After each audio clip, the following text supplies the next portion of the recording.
Long time ago, in India near the city of Ujjain lived a king who had a beautiful and learned daughter, Vidyatama. The princess was very proud of her learning. She would often put down the wise men in the king's court. They started to dislike her even though they were afraid to show it outwardly. One day a group of wise men walking by the forest saw a very unusual sight. A handsome young man was sitting on the tip of one of the upper branches and trying to chop off the branch from its base. The wise men immediately agreed that this man was a great fool. They decided to use him to take revenge on Vidyatama. Vidyatama was of marriageable age. She had decided to only marry a man who was wiser than her. The wise men brought the marriage proposal to the king.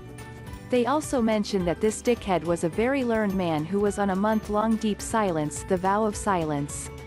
It was considered that being in silence brings purity of mind and speech and was practiced by many sages in those days.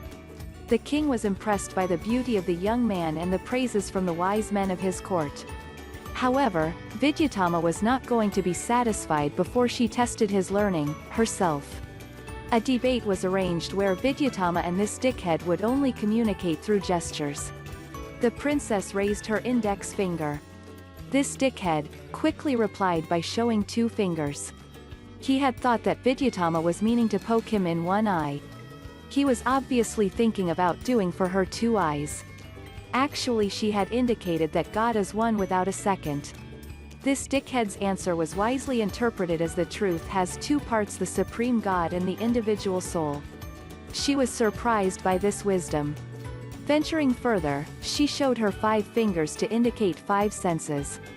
This chump thought she was about to slap him, so he showed his fist. This time Vidyatama thought it to mean that controlling the 5 senses can lead to ultimate greatness. Thus impressed, she then agreed to marry this chump.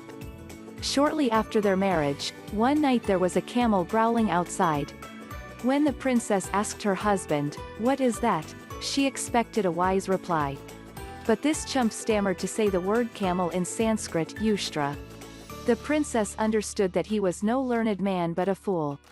So she drove him out of the palace. Heartbroken, he was about to commit suicide. He was a devotee of Kali. He prayed to her to grant him wisdom in helplessness state. With the blessings of goddess Kali, he was endowed with knowledge and wit. He became one of the greatest Sanskrit poets of all time and was famous with the name Kalidasa. Kalidasa means one who surrendered to Kali and one of the 9 jewels of the court of King Vikramaditya. Within a short duration he acquired tremendous abundance, name and fame with which he became proud and arrogant. Within that proud state the great poet Kalidasa once reached a small village on a hot summer afternoon. Thirsty, Kalidasa goes to a hut and asks, "I am thirsty, please give me water." An old woman came out from inside the hut and asked, "Who are you? Where are you coming from?" Kalidasa says, "What is it that you do not know who I am? I am a great scholar. Anybody will reveal you." The old woman smiled when she heard those words. "You are lying. If you are so great, say names of the 2 strongest in the world." Kalidasa thought for a while and said, "I don't know. My throat is dry, give me water first. Those 2 strongest are hunger, thirst. Now tell me, who are you?" asks the old woman again. This time Kalidasa says, "I am a traveler." Then, in this world, who are the travelers that tirelessly wander? From our point of view, says, old woman. With a pale face he again requests, "Please give me water. Otherwise I will die of thirst," says Kalidasa. They are the sun and the moon, and the old woman says, "Tell me, who are you then? I will water you." Kalidasa replies, "I am a guest." "You are lying again. There are only 2 guests in this creation, one is money and the other is youthfulness. No one knows when they will come and go," says the old woman.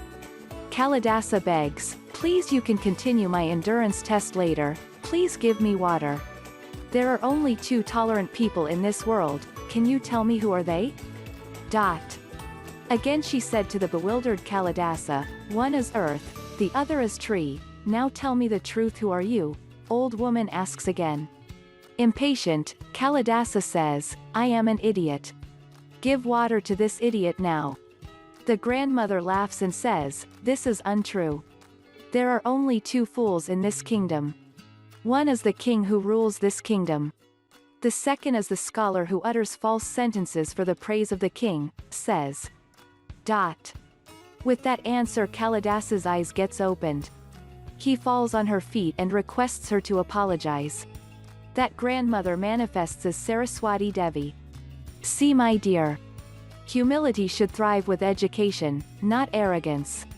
This test is to correct your mind which has fallen into the delusion of fame and prestige. Kalidasa realizes how much proud he has and conveys his heartfelt namaskarams to Saraswati Devi. Asterisk education, power, money should make sure that man does not grow arrogant. Asterisk. Education should bring humility, humility gives character, character gives money. With that money, right action can be done that gives growth in worldly and heavenly life. Please like, share, and subscribe to my channel. Press the bell icon for notifications. Thank you.